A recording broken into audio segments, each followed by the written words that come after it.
Bienvenidas y bienvenidos a los Juegos de Liderazgo. Y bueno, ¿qué tal? Estamos aquí en este nuevo capítulo de los Juegos de Liderazgo. Hoy tenemos a un invitado diferente, como todas las entrevistas que hemos tenido anteriormente, pero aparte de esto, bueno, él es un colega que está ahorita desde la Universidad Fundepos. Él es rector de la Universidad Fundepos, además es académico de la Universidad de Costa Rica y consultor internacional. Él es graduado de la Facultad de Derecho. Así que bueno, le damos la bienvenida a Sergio Navas. ¿Qué tal? ¿Cómo estás? Muchas gracias, Jorge, y los felicito realmente por este espacio que han creado. Y bueno, y un honor realmente que me hayan invitado. Lo había escuchado ya, pero la verdad es que ahora entendiéndolo más de cerca a lo que veníamos, me encanta la iniciativa y creo que esas iniciativas donde la Universidad de Costa Rica se pone una flor en el ojal una vez más, como la mejor universidad de América Latina y la mejor de Costa Rica, en el sentido de aportar mucho más las vivencias y las realidades que estamos viviendo y aprovechando más la tecnología y los recursos que tenemos y apostar a los profesores que hemos pasado por años ahí en la universidad. Así es, Sergio. Pero bueno, más que esto, también es una experiencia muy buena para vos que estás del otro lado escuchando este capítulo. Conozcas experiencias de primera mano de personas que tienen mucha experiencia y que también han puesto todo en juego a la hora de tomar decisiones, liderar procesos, liderar proyectos y cosas súper importantes y súper chivas que veremos a continuación y escucharemos dentro de esta conversación.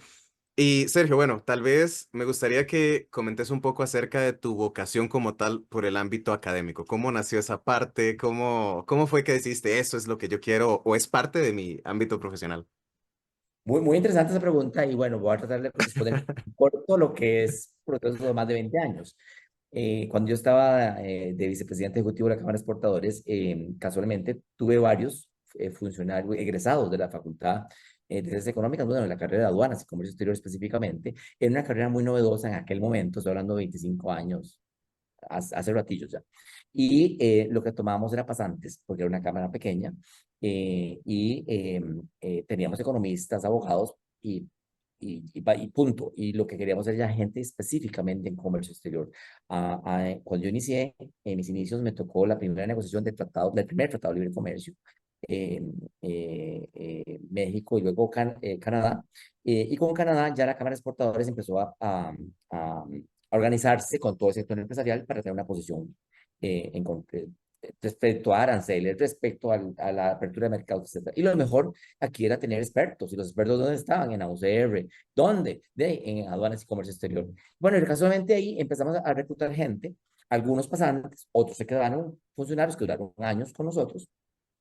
Y recuerdo Leonardo Retana, Carlos Céspedes, muchísimos pasaron por ahí. Rodolfo Lee, Rebeca Sequeira, que hoy es directora ejecutiva de la Cámara de Piña. Muchos pasaron realmente por las oficinas de la Cámara de Exportadores. Algunos por corto tiempo, otros un tiempo más largo. Y a raíz de eso, alguno de ellos que tenía la inquietud, y recuerdo, me dice, ¿por qué no das clases en la UCR? De que yo de derecho no quería dar clases, le doy mucho a la UCR, quería retribuirle, pero yo no quería ir a la facultad donde yo me formé.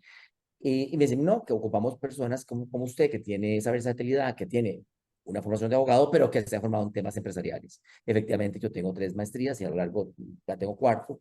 Y ahora sigo estudiándome otra en temas de inteligencia artificial en educación, casualmente, para poder entender todo esto. Y bueno, Polifacético, polifacético. sí, lo que creo es que uno a raíz de dar clases, te retas a no dejar de estudiar. Creo que uno Así tiene es. aprender todo el tiempo, independientemente de la edad que uno tenga, la evolución de la vida privada de uno o profesional, uno debe seguir estudiando todo. Yo recuerdo, yo tenía un profesor de la UCR que me decía, el doctor Rojas Franco, que nos decía, léanse todo lo que les llega, léanse todo. Si usted está en la cita con el consultorio del médico y le llegó una revista, Cosmopolitan, léanselo, léanselo, la gente habrá con información que usted encuentre. Bueno, eso es casualmente una buena técnica de leerse todo, efectivamente. Hoy que la gente no le gusta leer mucho, pues hay que leer. Y bueno, efectivamente ahí fue donde pasó mi pasión por la educación. eh, eh, y fue por un tema desinteresado y fue sacar el tiempo para dar clases a la Universidad de Costa Rica. Me gustó muchísimo, sobre todo porque los primeros grupos eran muy retadores, en el sentido que yo era primerizo dando clases. empezaba a dar clases en los últimos años y era gente con experiencia. Y yo tenía mucha experiencia en temas de comercio exterior. Entonces juntábamos el tema de la experiencia, las necesidades y bueno, ahí fuimos aprendiendo juntos. Y esto hizo que efectivamente a uno se apasionara mucho más y pues, di gerencia de exportaciones, di logística, legislación laboral, legislación de comercio exterior, principios de derecho. En la última he estado dando emprendimiento, innovación social, emprendimiento social y mercado estratégico. Y creo que en todas las materias me ha gustado darlas de la carrera, que son bastantes, y la carrera ha evolucionado a tal punto que hoy, bueno, tenemos las 3 especialidades al final de la carrera. Y bueno, eso es importantísimo porque hemos visto cómo el comercio exterior y las aduanas mismas es un ente viviente, es un ente que evoluciona día a día. Entonces, las aduanas, cuando uno estudia aduanas y ve Japón, o esos países más evolucionados en temas tecnológicos, y ya todo aquello que yo en aquel momento teníamos expertos en los tratados de libre comercio para ver el arancel y el experto de tal y tal, y eso ahora está en un app, ¿verdad? Y que paga un teléfono y una aplicación. Mucha, eso hace años ni nos imaginábamos que venía el robot y hacía la cosa en aduana.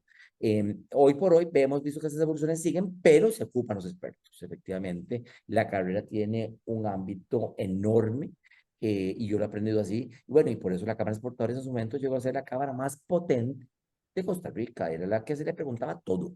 En ese momento se les Sí. preguntaba a Cadesco en aquel momento si subía el dólar, si bajaba el dólar, y uno tenía mesas de negociación específicamente con el gobierno. Y yo recuerdo sentarnos muchas veces en CAE con todos los expertos del gobierno, los empresarios específicamente, nuestros profesionales que trabajan con nosotros, y en CAE de mediador para ver cómo lográbamos todo el tema del tema financiero, las políticas cambiarias, etcétera. Nadie tenía por qué saberlo, pero eso sucedía en aquellos momentos. Igual con el tema de puertos, igual con el tema de aperturas comerciales, siempre nos invitan, obviamente, por un tema que nos interesaba, pero ahí hay que hacer una apertura inteligente, con una administración de comercio potente. A raíz de eso fue que el Ministerio de Comercio Exterior logró avanzar muchísimo en su momento, en de no ser solo un ministerio de negociaciones, sino un ministerio que realmente administraba comercio, porque lo que administrábamos eran tratados de libre comercio con diferentes reglas, además de todo el proceso en su momento con GATT y luego con OMC y hoy con AOCDE. Entonces yo siento Así que es. todos esos procesos eh, eh, realmente influyeron en ese proceso de que todo ese aprendizaje que uno ha tenido en la vida, porque uno fue lo que aprendió en libros y lo que aprendí en la carrera y en los diferentes estudios que he hecho, pero además la vida te hace aprender de estas cosas y es muy retadora. Entonces, parte de la experiencia y ahí empezó donde empecé a dar clases. Y luego con cuestiones de la evolución de mi vida profesional, pues hoy terminé en una universidad privada también, dirigiendo una universidad privada en ciencias empresariales. Aquí trato de no dar clases por un tema de ser yo parte El administrativa y rector, claro. el arca académico y tengo que evaluarlos a todos. Entonces siempre mantengo ligado a la Universidad de Costa Rica, a quien yo admiro y respeto muchísimo. Eh, y me encanta dar clases, y de verdad, me encanta clases en presencial, me encanta. Claro. Igual, me ha tocado dar virtual. Y yo siento que ahí eso lo ha hecho, y ir evolucionando uno mucho más rápido. Ujú. Y algo interesante relacionado con el tema del programa, juegos de liderazgo. Ese liderazgo que uno tiene interno, a veces uno no lo descubre tan apasionadamente en los primeros años, porque uno es muy energético y anda buscando una carrera y te han educado para sacar una carrera, si entraste a la Universidad de Costa Rica, pues terminarla y conseguir un trabajo. Y pues después las pruebas materiales, que un vehículo, que un carro, casarse, etcétera, etcétera, o tener una pareja, viajar. En aquel momento viajar no era importante, hoy sí es importante.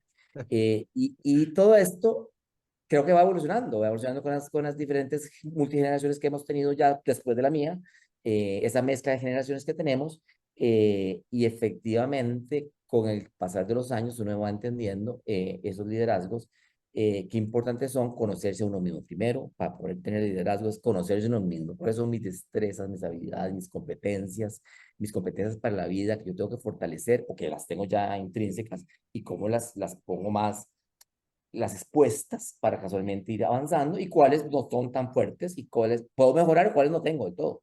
Y es cuando yo hago las alianzas estratégicas con equipos de trabajo para poder lograr llegar a un punto específico en un proyecto, ¿verdad? Entonces, ya pues, cuando uno entiende, no todos tienen que ser igual que yo, no todos tienen que usar lentes aros rojos, pues, podemos ver gente que Claro, tenga claro. así, que tenga lentes de contacto o que no tenga problemas visuales.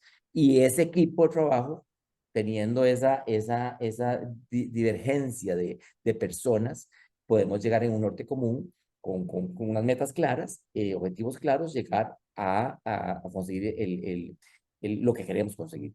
Y eso uno lo consigue con madurez, con experiencia. Al principio, pues uno quisiera tener todos los amigos como uno, que sean parecidos a uno. Si a uno le gusta la música, pues que le guste la música, que le guste el reggaetón, que le guste la música clásica, o O que que no no le salga, guste. que no tome, o que se hagan deporte. Y ahí, pero resulta Sí. que uno, y eso lo conseguís después, ya después trabajando en la historia. Las multinacionales te lo enseñan muy rápido porque tienen ya mecanismos para, pero si alguien no tiene experiencia o no va a tener la experiencia o no le interesa trabajar en una multinacional y más dedicarse a su propio emprendimiento o a una empresa local, pues lo cierto es que esas habilidades hay que irlas reforzando. Y no se aprenden en el aula, se aprenden con la vida. Entonces son temas de que lo primero que tiene que hacer uno es aprovechar todas las circunstancias, momentos, y el que está estudiando en la Universidad de Costa Rica tiene esa posibilidad de incluso matricular otros cursos, matricular cursos en otra carrera, eh, tener compañeros de otras disciplinas, llevar los veranos, llevar los cursos, yo no sé si de formación continua, algunos son gratuitos, otros no. Bueno, ¿de qué forma Sí, yo puedo involucrarme en otras cosas? Aristas, porque la comunidad universitaria en San Pedro es bastante amplia. Y esto me permite a mí conocerme a mí mismo. Y después de eso, ir conociendo mi entorno, ¿verdad? En donde yo soy, donde yo aporto, ¿qué es lo que yo aporto en equipo? Cuando me claro. preguntan, ¿qué es lo que se aporta el equipo? Y uno dice, "Ey, no sé, ah, no, qué pereza, bueno, no sé, ¿para qué sirve, verdad? ¿Usted es delantero o usted es portero? O usted no juega fútbol del todo, usted es el que hace la estrategia, ¿verdad? Porque hay gente que hace la estrategia. O que está atrás, está backstage, que es el que hace la obra. Entonces, ese tipo de cosas, al final, lo interesante, mi experiencia con la Universidad de Costa Rica es que te permite crecer, te permite equivocarte y volver a levantarte. Entonces, el estudiante, cuando está en una faceta de estudiante, aprovecha al máximo. Es la Claro. única universidad que le permite a un estudiante terminar su carrera en 5 años o en 10 años, ¿verdad? Porque hay gente que dura más años, ¿verdad? Pero Claro. bueno, entonces, ¿por qué aprovechen esos años? No todos deben de durar 10 años, traten de hacer la carrera no justo, pero que efectivamente traten de aprovechar todo ese ecosistema, todo esto alrededor que le da la Universidad de Costa Rica, más de la carrera en que uno esté, independiente de la carrera que uno esté estudiando. Y Claro. eso le permite a uno ir creciendo fortaleciendo ese liderazgo que uno tiene interno. Más bien ahí, Sergio, con eso que estás mencionando, vamos a ver, creo que algo muy importante que mencionaste ahorita, hace un ratito, fue el tema de que hay muchas veces en las que el liderazgo no se conoce el tipo de liderazgo que tenga uno de manera así como, wow, esa epifanía, ¿verdad? Ese milagro que encontré la respuesta. Y dijiste Sí. que eso, Eddie, es con la experiencia y tal. Pero en tu caso, ¿cómo fue esa transición para decir, yo quiero liderar en esto, me gusta esto? ¿Cómo fue esa experiencia? O sea, dijiste, aquí es, ¿cómo fue así? ¿Cómo fue eso? Buena pregunta, muy buena pregunta. Dirían algunos de los que son más expertos y que han escrito libros, ¿verdad? Que ya han sistematizado esto, es que uno en la vida tiene que tener mentores y pedir ayuda. Y no es pedir ayuda, es escuchar gente. Y uno tiene un grupo de amigos que están como al nivel de uno, que son como los mentores para estar bien, para yo sentirme bien, que si está Ajá. lloviendo, que me den un plan. ¿Verdad? Esos son un tipo de mentores, pueden ser iguales. Hay otro tipo de mentores que siempre tienen que ser, y siempre las características son mayores, gente muy experimentada, no los ves siempre. No son con los que vais a la calle de la amargura, quizás, pero son con los mentores que uno se sienta y hay una conversación seria sobre temas muy serios. Y con los que uno lo hacen pensar a uno, lo hacen reflexionar de temas que la verdad que uno tiene un posicionamiento y que ellos, con su sapiencia, le hacen una serie de preguntas que al final nos dice, termina uno eh, eh, cuestionándose todo, ¿verdad? Entonces, con ellos hay que tener un grupo de esos tipos de mentores, que son, yo los catalogo como los de canas, como los que tienen canas, y que tienen ganas de mentorizar, ¿verdad? Porque hay unos niños que tienen canas que no es de la gana de darle a una respuesta a nada, pero hay unos que sí tienen ganas de decirte, mira, sí, te vi el otro día y creo que, mira, ¿por qué no has pensado en tal cosa, tal otra? Ese tipo de mentores me parece que son geniales. Y hay otros que son, siento yo que esto es una vida de relaciones. y a veces no nos gusta relacionarnos con personas o no nos tomamos interés, y es el tipo de mentores que te abren puertas en otros caminos o en otras empresas, y esos mentores también existen. Entonces yo siento que ahí en la vida uno va entendiendo. En la UCR tenés la gran ventaja que la mayoría de los profesores tienen una vida hecha. Algunos deciden tener una vida netamente académica y otros tienen una vida de la academia versus la consultoría o la empresa o el sector público. Y me parece que ahí en la Universidad de Costa Rica tenés desde exministros, presidentes o ministros que dan clases. Eso es sector público. Tenés gente que está gerenciando una empresa privada pero que está ligada a la Universidad de Costa Rica. Entonces, ahí eso es importante. O hay programas propios, lo que tenemos en la escuela de administración pública, que te permiten matricular una materia, no recuerdo cómo se llama la materia, pero que es cuando yo hago una práctica en una empresa internacional. Ok, sí, las prácticas profesionales, el curso de práctica profesional. Eso, que no es que yo voy y busco la empresa en la pulpería de la esquina, no, busco una multinacional que ya está en un listado donde me abren una puerta en la multinacional. Entonces yo tengo que estar preparado ahí. Cuando yo voy ahí, ya yo debería saber cuál es mi tipo de liderazgo, porque como ir a enfrentar a una multinacional que posiblemente anda buscando gente joven, reclutamiento, que me van a mirar por 3 meses y van a decir, este es un chiquillo que mejor siga la que siga estudiando, o es un chiquillo que yo quiero que vuelva en unos años cuando ya tenga más materia. Entonces ahí es todo un tema, ¿verdad? Entonces me parece que ahí uno va entendiendo ese tipo de abriendo puertas. Ujú. Y que lo voy a adelantar, porque eso es como para el final que lo quería, pero bueno, lo voy a adelantar, que me parece No hay que problema, no pasa nada. uno debe leer mucho. Entonces, no solo Ujú. leer temas de comercio exterior, de aduanas, etcétera, de matemáticas, lo que estés estudiando, sino leer temas de filosofía. Y la vida es muy corta. Dependiendo de cuánto, no sabes cuánto se vas a vivir, mañana puedo estar muerto y mañana puedo decir voy a vivir 50 años más. Lo Claro. cierto es, sos feliz con lo que estás haciendo.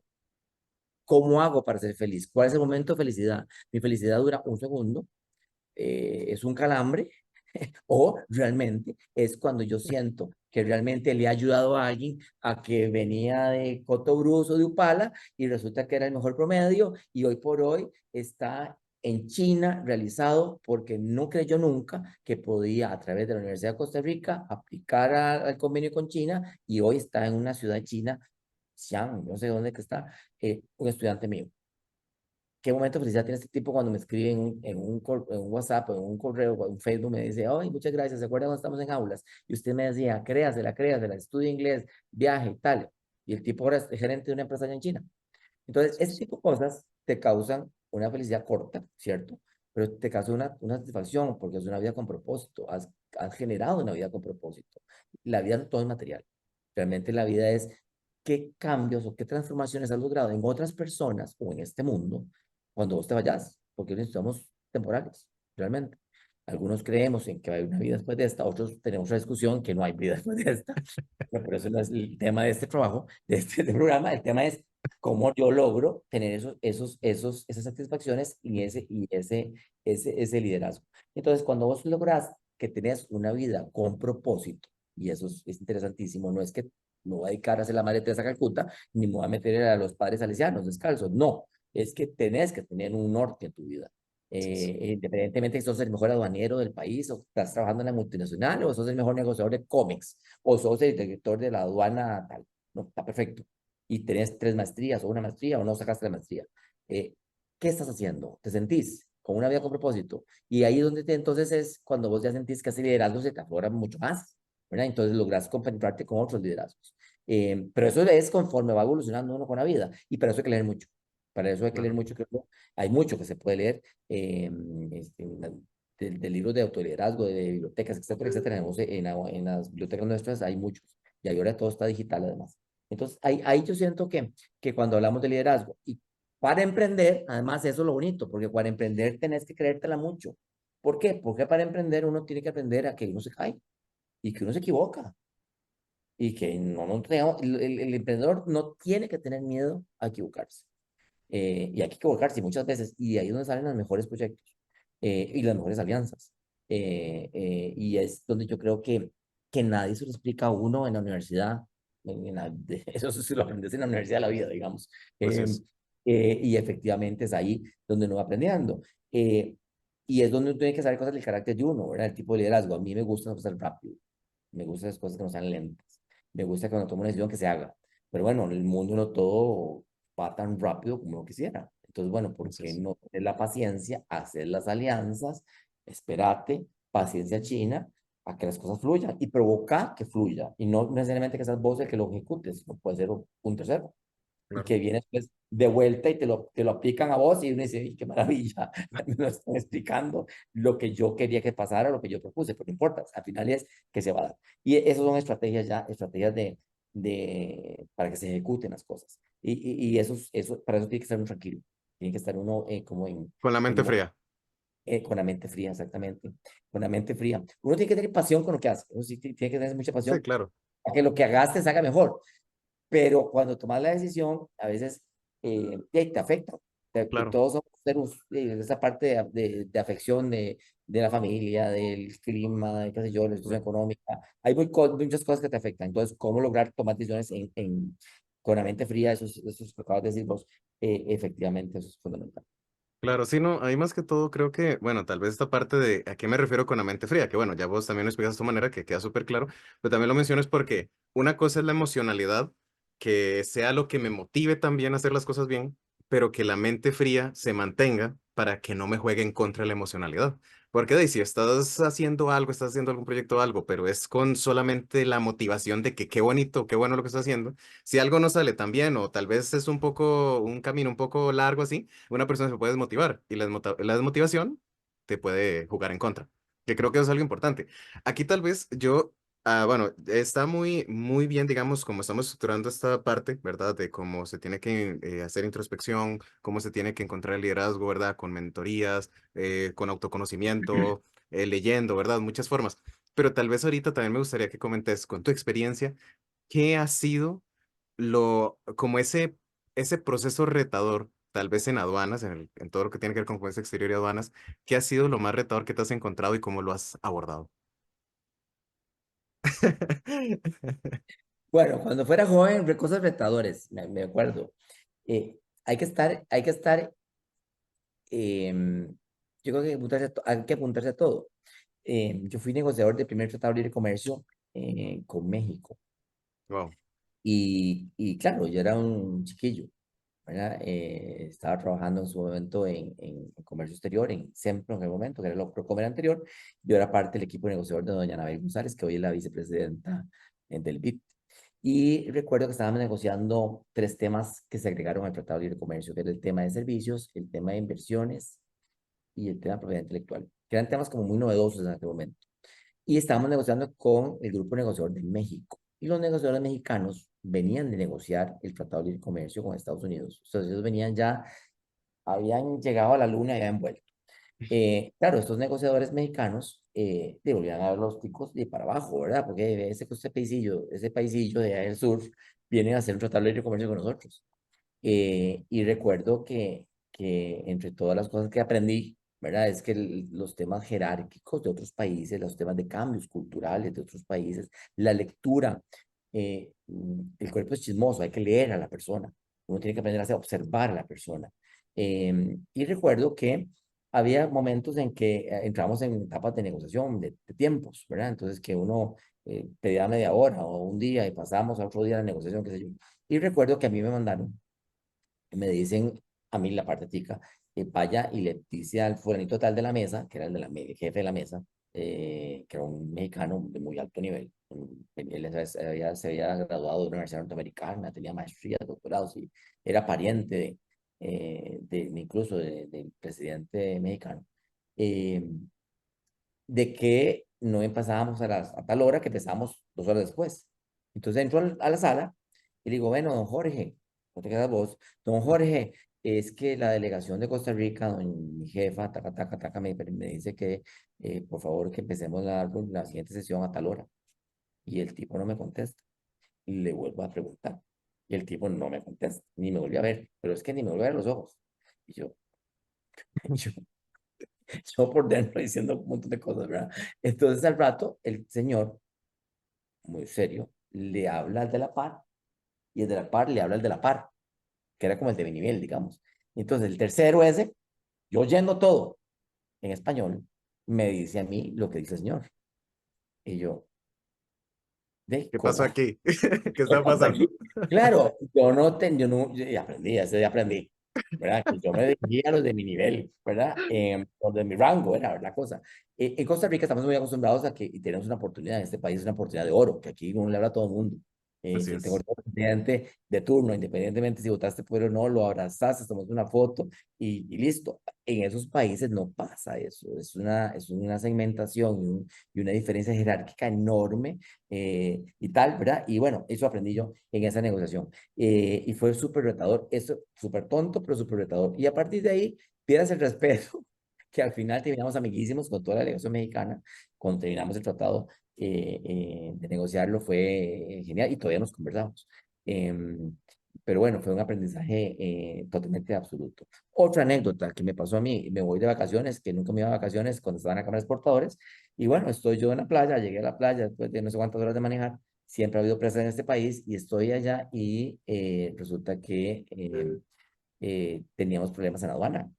Entonces, un tema era, pasó dos cosas, un tema que hubo un problema con Nicaragua, entonces los pollitos en aquel momento Pipasa, creo que era, se estaban asando en el, en la fila ahí para de Liberia a Santa Cruz y había que hacer un arreglo con la aduana. En aquel momento no había tantas cosas tecnológicas, había que irse, devolverse a donde estaba uno para ir a negociar el asunto. Y el otro fue un tema de la graduación del SGP europeo. Nosotros para exportar a Europa teníamos sistemas generales de preferencias y resultó que la piña, que fue un producto que empezó a crecer hace mucho tiempo, disparó las exportaciones y entonces llegó a cifras muy grandes y los europeos dijeron, ah, no, ya lo hicieron bien, como ya lo hicieron bien, empiezan a pagar impuestos. Entonces nos empezaron a cobrar impuestos en todo lo que era el capítulo 5 y 6 del arancel. Entonces eran todo lo que eran como ornamentales, plantas, piñas, melones, y todo el mundo empezó a pagar. Me manda un exportador asociado a la Cámara de plantas totalmente que en Italia le estaban cobrando tanto de impuestos, de aranceles, si supuestamente estábamos libres. Y casualmente fue un relajo porque tuvimos que pagar un montón de plata. En ese momento entramos en pánico, igual que pasaba siempre a fin de año, y venimos corriendo y tal, y bueno, al final montamos toda la delegación de Centroamérica y fuimos a hacer toda la negociación en pro de Centroamérica, aunque el afectado, el único afectado era Costa Rica. Centroamérica fue muy solidario, y bueno, ahí fue como ponías a trabajar todo ese networking que tenía centroamericano por un tema meramente costarricense y convencer a los europeos de no cobrar el arancel por un tema legal que nos estaban cobrando porque lo habíamos hecho muy bien, porque la piña es para todo. Efectivamente nos cobraron hasta el segundo semestre el 50%, ¿no? O sea, lo logramos. Y después renegociar todo para que al final nos volvieran a dar el arancel cero del sistema generalizado de preferencias, que la idea del sistema era muy buena, pero perversa. Era que si vos exportabas como país a promover la exportación a Europa, era bueno, pero que si al final llegabas a un monto y te castigaban porque tú tenías que pagar impuestos. Un desastre. Que al final, por eso fue uno de los motivos de que en su momento la Cámara de Exportadores fue una de las principales incitadoras, digamos, y que empujamos mil el acuerdo de asociación con la Unión Europea. Que por cierto, increíble que hasta este mes fue que ya salió todo el acuerdo de asociación ya completo, el capítulo de cooperación y el capítulo político, que siempre fue bastante cuestionado eh, por los que creíamos solo en el comercio, pero lo que sí efectivamente los europeos nos explicaban en su momento, ¿no? A uno nos convencieron, a mí pues yo creo que era importante, que era un acuerdo que tenía tres bases, no solo la parte comercial, sino que para que Centroamérica lograra progresar, había que tener una cooperación poderosa en la Unión Europea, con ciertas líneas de acción y un acuerdo no político para sostener todo el tema de la democracia, libertad en Centroamérica. Entonces me parece que ahí importante, eso es un tema retador. Entonces, y ahí es donde uno ha tenido oportunidades, sin ánimo de bajar uno, de que uno se sentado con estudiantes, ¿verdad? De todo Claro. Centroamérica, esas cosas. Y ha sido súper retador esto, porque al final era cómo ponías a funcionar todo eso en favor de un país, ¿verdad? Que en ese caso al final uno pues defendía los derechos, los intereses de Costa Rica prácticamente. Claro. Creo que ha sido una experiencia bastante potente. Y ahí cuando tal vez empezabas con eso, con estos temas ya a nivel tanto nacional como internacional, ¿qué era en lo primero que te centrabas para que supieras que iba a salir bien? Entender, entender lo que era Entender, negociar y tener los márgenes. O sea, yo entender qué es lo que ocupábamos y entender los márgenes. Porque en esto, muchas veces uno va a negociar y no, como no tienes que informarte, informarte a lo claro. interno. con el mercado interno, y eso era el tema del mercado interno, saber hasta dónde yo podía ceder y no, porque además eran muchos intereses. Si uno cedía el tema de los lácteos, me van a pedir apertura en papas o en cebolla, que también eran un sectores muy sensibles. Entonces, bueno, hasta entender todas las sensibilidades para podernos saber qué es lo que no voy a negociar nunca y qué es lo que puede negociar al final. ¿Qué pasó con Estados Unidos? Con el Tratado de Libre Comercio con Estados Unidos, que al final siempre se dijo, no se va a meter seguros y telecomunicaciones, y al final se metió, ¿verdad? Era un tema que fue una decisión propiamente del gobierno de Estados Unidos, dijo, se mete. Y al final ahí hubo una presión muy poderosa al gobierno en ese momento que estaba negociando. Y bueno, se incluyó el capítulo de Telecom y tal, que siempre Costa Rica al principio había dicho, eso no, eso no, eso no, y al final se incluyó. Como sector privado, había unos que estaban a favor, otros en contra. Como sector exportador de bienes, que en ese momento pues uno no le importaba tanto el telecom y el tema de las aperturas. Lo que sí es cierto es que cuando ya pasó al periodo de aprobación de la Asamblea Legislativa del Tratado de Libre Comercio, ahí es donde tomaron a los exportadores de rehenes. ¿Por qué? Porque hacia el final no se aprobaba el Tratado de Libre Comercio, nos quedábamos sin esa entrada directa a Estados Unidos por no aperturar telecom y las seguros. Pero ya estaba negociado, ya ahí ya no puede hacerse nada. Y ahí es donde entonces uno empezó a abogar por el sí TLC y no TLC, que Costa Rica se dio a la mitad. Ese fue un Claro. reto. Fue un reto que tuvimos que hacer todo un proceso que se partió el país a la mitad. Pero bueno, al final se evolucionó, ya está el Tratado de Libre Comercio, muchas de las cosas que se dijeron no se cumplieron, están en ese proceso, pero lo cierto es que hoy dependemos mucho de ese mercado norteamericano y hoy por hoy, pues Estados Unidos dice que Costa Rica puede desarrollarse como un Silicon Valley de América Latina, etcétera, por todo el tema con China. Bueno, lo importante es que casualmente nuestra carrera de aduanas y comercio exterior siga aprovechando esas circunstancias y que realmente las veamos tangibles, ¿verdad? Que podamos tener esas oportunidades en todos en el aprendizaje de los idiomas. Y eso es un reto. Cuando vas a un foro y tienes que hablar en otro idioma, es un reto, porque si al final uno no es bilingüe 100%, no estuviste en un colegio bilingüe 100%, y estudiaste inglés ya grande, digo grande es cuando estabas en la carrera en la UCR, pues no hablas el inglés perfecto. Bueno, ¿cómo te tiras a pista y lo hablas en foros? Y ese tipo de cosas son retadoras y es donde uno aprende a conocerse a uno mismo y se me quitó el miedo, me tiré a pista. No pasó nada, todo está bien. No, o se equivocó, pero ya lo hice, pum, lo mejoro la Claro. próxima, pero hay que hacerlo. Son cosas, son etapas que uno tiene que ir quemando. Creo que además en todo este proceso, cuando hablas de liderazgos y eso, uno aprende, hay palabras que uno se aprende a entender qué significan, porque suenan muy bonitas y la gente las usa, pero no saben qué significan, como la resiliencia, por ejemplo. Claro. ¿Qué será eso? ¿Verdad? Entonces, no entiendo la resiliencia. Bueno, esos temas, eh, por eso hay que ser como decís vos, ten la mente fría, pero lo que siento yo es que ahí es que uno debe decir, bueno, ¿qué fue lo que hice bien? ¿Qué mejoro en la próxima? ¿O por qué no salió?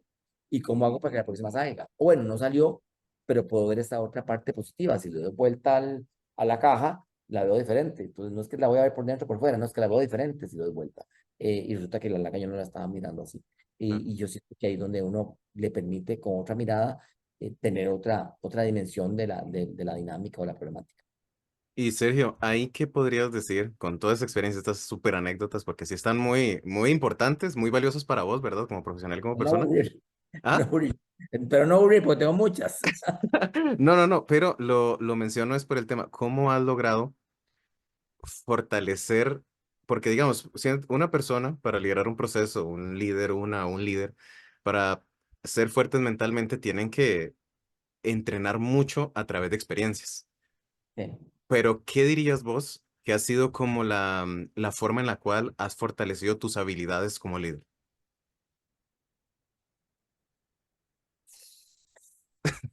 Muy introspectiva la pregunta. Está buena, muy buena, ¿no? Que- yo creo que, bueno, primero, estamos en la faceta de estudio. Yo creo que estudiar, siempre hay que leer, estudiar, siempre. Pero yo siento que el verdadero líder es el que crea contextos. El verdadero líder es aquel Que crea el contextos, perdón, ¿a qué se que, que le, refiere? el que le permite a otros, o sea, vamos Ajá. a ver, si yo soy un grupo, ya yo sé que yo soy aquí, ahora pues, yo soy rector, pero bueno, antes cuando no era rector, pues yo quería que esto se liderara. Entonces, vos tenés que crear los contextos para que otros puedan florecer o sacar lo mejor de otros. Pero vos estás ahí. Quizás vos no sos el que no sos el cantante principal, quizás vos no sos el actor principal, pero estás ahí y estás empujando para que ese contexto se dé y que esa persona pueda generarse. Y ahora en esta realidad de hoy por hoy, donde en los equipos hoy ya no es que es ingeniero, que es abogado, y hago hombres, ahora tenemos género y ahora tenemos todo el tema de LGTB en los equipos. Y tenemos esa diversidad en los equipos. Entonces, ¿cómo lograr que la persona se sienta a gusto, independientemente de sus gustos y colores en su vida privada? ¿Cómo lograr que esa persona se sienta a gusto en los equipos y florezca dentro del equipo? Y florezca suena como muy floripondio, pero bueno, ¿cómo No, no, generar que pues esa sí, sí, persona se lo entiende. mejor de lo mejor de sí, se comprometa Que y saque evolucione. lo mejor de sí? Y de vos tienes que generar el contexto. Y Claro. eso va a depender del liderazgo del jefe, normalmente el que lidera el equipo.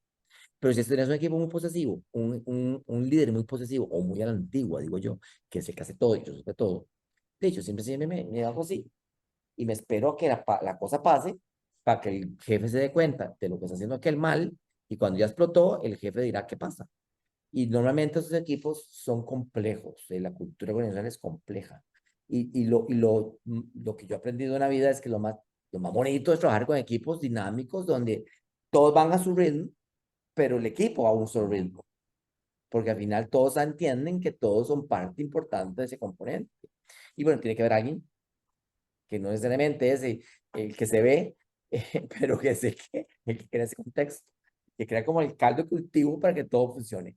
Y entonces al final cuando tenés esos retos que tenés, que al final la gente te dice, está loco, ¿cómo va a hacer eso? Ay, pero después al tiempo dicen, se hizo, ¿cómo se hizo?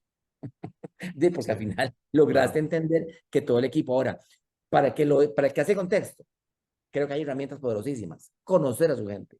Y no es que yo me siente con cada persona la confianza y que me vaya a un Sí, confesatorio. sí, claro. No, no me interesa eso. O que me interesa su vida privada. Si tiene hijos o no tiene hijos, está casado, no me interesa. No, hay herramientas poderosas que vos entendés si la persona es más determinada, si es más motivante, si la persona puede irse a trabajar a la casa todos 3 días y va a trabajar realmente. No es que se va a estar en la casa cuando el perro, porque hay gente que es dispersa, entonces ocupa estar en la oficina. Pero eso lo entendés con las herramientas que existen en talento humano, que es conocerse a uno mismo. Entonces, no solo que vos me digas cómo sos, en serio, ¿cómo es usted? Ah, yo soy así, así, no, sino es, yo paso las herramientas, se las paso a todo el mundo. Entonces, hay Bessinger, está Belvin, entonces ya sabes los tipos de liderazgo que tenés, hay herramientas muy poderosas que te dicen qué tipo de liderazgo tienes. Si esta persona es investigadora de recursos, mándenla a la calle, que vaya a hacer negocios. No me la ponga aquí a hacer Exceles, pierde tiempo porque se aburre, no va a dar lo mejor de la persona, posiblemente va a hacer el Excel, pero si lo mando a la calle, me da 3 proyectos. Mándelo a la calle. Hay gente que más bien es la que tiene que estar con el front desk, que es la parte de la relación pública, de atender a la persona, de estar dando cariño a todo el mundo. Hay gente que tiene esa habilidad, hay gente que no le interesa, Claro. ¿verdad? Hay otros tipos de personas que les encanta encontrar el pelo en la sopa, muy ligados a los contadores. Entonces, ese tipo de gente es importantísima en un equipo de trabajo. Bueno, cuando ya tengo al final el proyecto armado, se lo paso para que la prueba bala del proyecto pase. Y ahí va a encontrar si hay algún defecto, alguna falencia del proyecto. Entonces, pero eso va a depender del que genera el contexto. Pues eso es lo que me refiero yo, que genere como el contexto. Pero para eso tenés que tener mucho equilibrio. Y esa es una pregunta que nadie te hace. ¿Cómo consigues el equilibrio? Pues vos que tenés que tener una paz emocional muy fuerte, ¿verdad? Llevarla piano, como vos decís, pero tienes que tener una paz espiritual que tenés que conectarte a un enchufe para conseguirla. O tú sos muy cristiano, o sos muy religioso, muy judío, o vas a misa, o la conseguís de alguna forma, ¿verdad? Pero conseguirla, ¿verdad? En San Pedro hay muchas iglesias, vayan a alguna de esas. Pero efectivamente yo siento que Dios es una experiencia muy personal. Entonces, no voy a dar cátedra. Cada quien encuentra. Hay gente que la encuentra en el Opus Dei, hay gente que la encuentra en otro lado. Bueno, búsquenla. Pero eso es importantísimo, esa parte espiritual. Y hay una parte fundamental, que es la parte, yo la llamo deportiva. Pues ahora yo le encuentro que es más como el wellness. Es como vos vivís de una forma sana. Eh, no necesariamente aquí, como me dijo un tipo que no toma licor, que no come carne, que no sé qué, bueno, eso es su decisión, esa es su forma de vivir sano, perfecto, y está contento con eso. Pero si el que tiene que tomarse una copa de vino, tiene que tomársela todos los viernes que se la tome, y si eso es su forma de vivir sano. pero Claro. sí, efectivamente, ahí encontrás un equilibrio, porque eso te permite, si sos muy activo, pues hacer deporte, hacer un deporte para que estés tranquilo. Si no sos muy activo, pues hacer otro tipo de cosas, pero que esté ligado con el wellness y que estés contento con vos. ¿Cómo te ves en el espejo? Que no estés amargado porque si te ves gordo, te ves flaco, que me veo con barba, con canas, entonces que me las tiño para que no se me vean. No, no, no, de ahí, pues así soy, esa es la vida, más bien blanqueándose, y por eso que tengo, porque estos se caen. Entonces, ese tipo de aceptaciones es con respecto a la madurez, y eso te hace estar en un equilibrio para poder lograr lo otro, porque si no, no lo logras, Claro. porque estás amargado por esta cosa, menudencia. Sí, Pero ahí, Sergio, yo creo que algo importante también que va de la mano con esto, ¿verdad? Que es del bienestar personal, ser una persona equilibrada y tal, ¿verdad? Como lo quiera ver la persona como tal.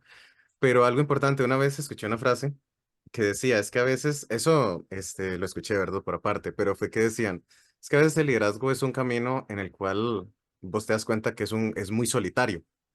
Yo tengo vamos a ver, yo lo veo de manera diferente, pero mencionaron eso.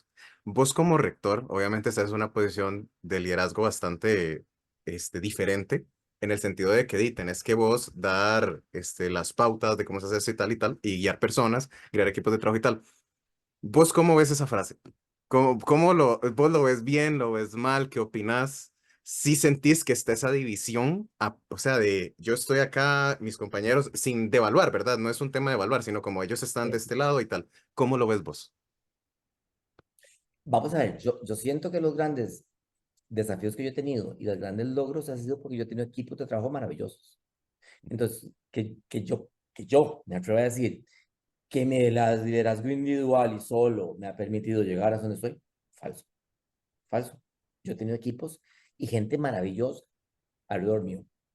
Y digo alrededor, no detrás mío o debajo mío, digo alrededor, porque a veces están arriba, a veces están a la par, y a veces están en algún lado, pero están a la par tuya, están alrededor tuyo. Entonces, yo difiero de eso, y la vida, la práctica me lo ha permitido, quizás por mi carácter, ¿sí? O quizás porque yo termino emocionando a otros, contagiando a otros de esa pasión, ¿verdad?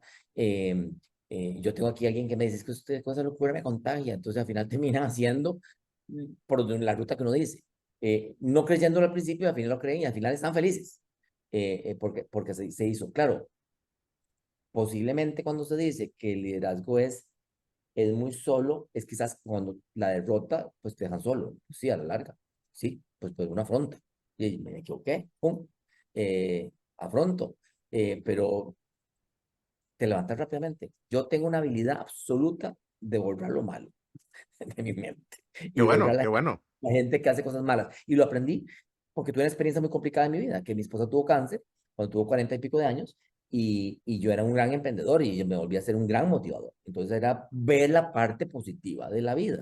Y esto me lo enseñó un mentor, uno de los mentores con canas, que todavía está vivo, por cierto, él es un señor de Opus Dei, que nos decía, usted tiene en la vida dos formas de ver la vida. Una forma es que usted llegó a una fiesta tarde y sus amigos se tomaron la mitad de la botella de vino, entonces usted se pone furioso el resto de la fiesta porque los amigos suyos son unos borrachos y se tomaron una botella y usted llegó tarde y no la va a disfrutar, o usted toma una decisión que dice, qué dicha, llegué a tiempo para disfrutar la segunda mitad de esa botella con mis mejores amigos y se siente disfrutar.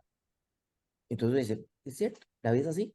A veces uno no tiene todas como las quiere uno, pero bueno, tenés una parte, disfrútala, saca la parte positiva de todo, todo tiene algo positivo, todo, pero hay que mirarlo. No que no todo sale como usted quiere, pero sale de alguna forma.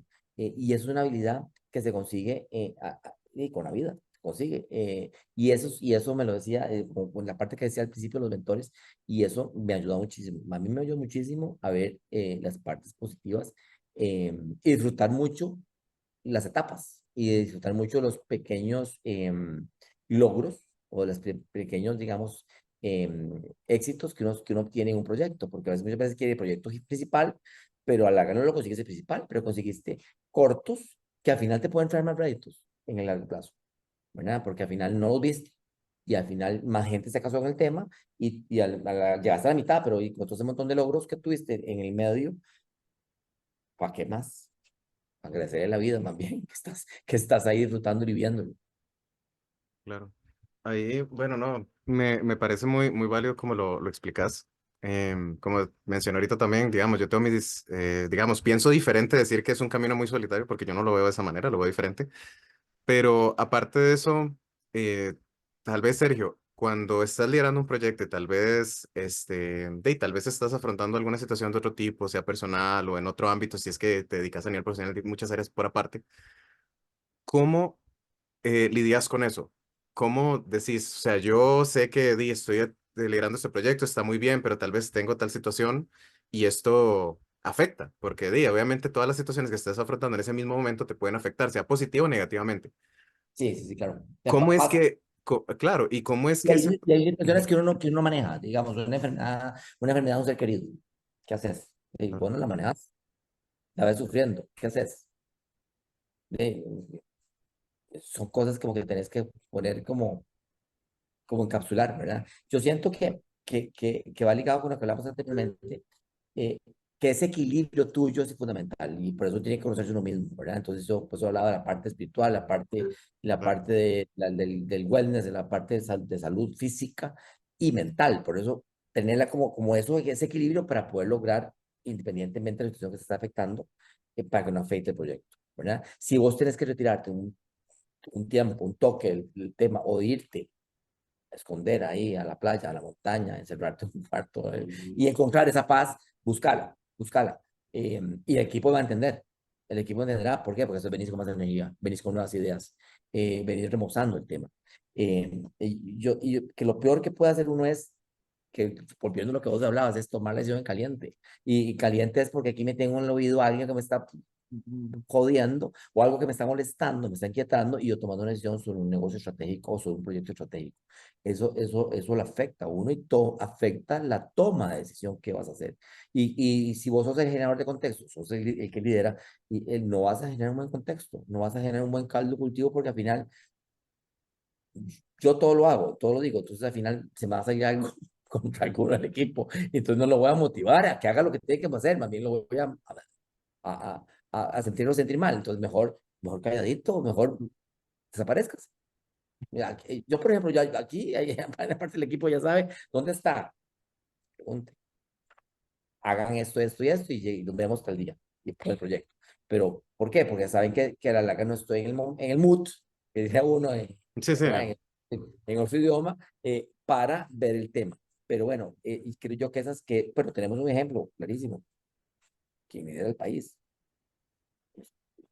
es excelente orador, pero a veces no está en el mood y pues, ataca a alguien el que está al frente.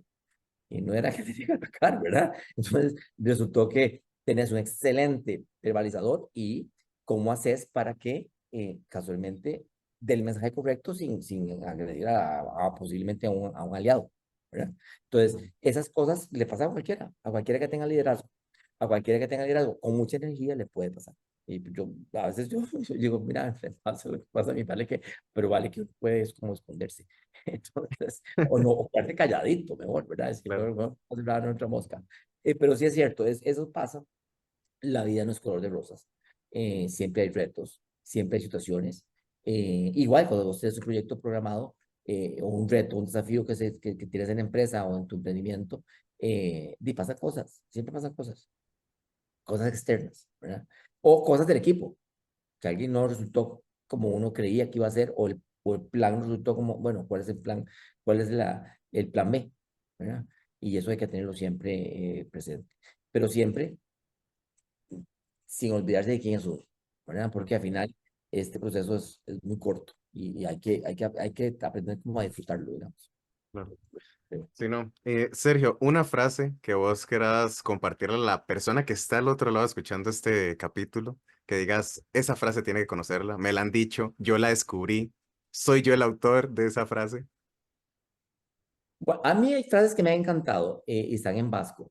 Aprendí muchísimo de ellos. Hay una frase que dice José María de Menderrieta, que fue el fundador del movimiento cooperativo vasco y fue un revolucionario, fue un cura, pero revolucionario. Entonces eso me encanta porque fue apegado a una vida con valores y principios religiosos, pero a su vez fue guerrillero. Entonces, eso me encanta. Él revolucionó y creyó, siempre creyó que a través de la formación y de la formación profesional se generaba el cambio en un pueblo. Bueno, y por eso generó universidades y generó todo un emporio en temas cooperativos. Y él decía que el mundo no se nos había dado para solo contemplarlo, admirarlo. Y que ese edificio allá atrás, qué linda esa vista, yo podría estar viendo ahí el atardecer en lugar de estar hablando. Pero bueno, el mundo no se nos dio solo para eso, se nos dio para transformarlo. Entonces la pregunta que yo le agrego a eso, que él decía es, bueno, ¿qué estás haciendo vos en tu vida para transformarlo? ¿Cómo vas a construir vos para transformar este mundo, tu entorno, tu casa, tu familia, tu barrio? ¿Quién te vio nacer? ¿Qué estás haciendo? ¿Qué vas a hacer? Y creo yo que si estás en la UCR, tenés un potencial enorme. Y por eso hay que creerlo. Eso es. Bueno, muy bonita frase la que nos deja Sergio Navas, el rector de la Universidad Y Fundepos, siempre académico adelante, de no, la... la última Ajá, cerrar, perdón. claro, claro, claro. La última es que hay otra que se, Betty anda Betiera, pero no me acuerdo cómo era en vasco, pero es algo así como adelante, siempre adelante. Yo creo que eso define a un emprendedor y a un líder. Adelante, siempre adelante. Muy simple, pero así es la vida. Adelante, siempre adelante. Y eso me parece que te define, incluso define mucho a los egresados de la carrera de aduanas y comercio exterior. Es la carrera que va adelante, porque es la que exporta, es la que recibe, el inversionista, el que está adelante en temas de comercio exterior, es la que va adelante en empleo. O sea, vamos adelante. Independientemente que ocupemos a otras disciplinas, lo cierto es que nosotros vamos adelante, siempre adelante. Sí, bueno, esta segunda también está muy, muy chiva. Sergio, te lo agradezco por compartirnos esta frase y Gracias a a la otra vos. persona que está escuchando esto también.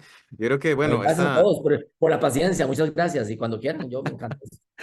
No, bueno, pero igual, aquí creo que una de las principales, de los principales puntos, claves de esta conversación fue el tema de conocerse, ser una persona equilibrada y también vivir. Yo creo que eso es algo muy importante a la hora de, ser una o un líder, que es vivir, tener experiencias, conocer lo que estoy haciendo y por qué lo estoy haciendo y qué personas están a mi alrededor, ¿verdad? En todo este proceso, en todos estos procesos, porque yo siento que uno de manera personal no tiene una sola vocación, sino tiene un montón de vocaciones y puede hacer un mix, puede hacer un mix de todas esas experiencias. Y bueno, hoy tuvimos aquí a un valioso invitado, a Sergio Navas, que él es rector de la Universidad Fundepos, académico de la Universidad de Costa Rica, consultor internacional y graduado de la Facultad de Derecho. Así que bueno, muchas gracias, Muchas Sergio. gracias. Jorge. Muchas gracias a vos que estás al otro lado escuchando este capítulo y nos seguimos escuchando aquí en los Juegos del Liderazgo. Muchas gracias. Éxitos. Los Juegos del Liderazgo.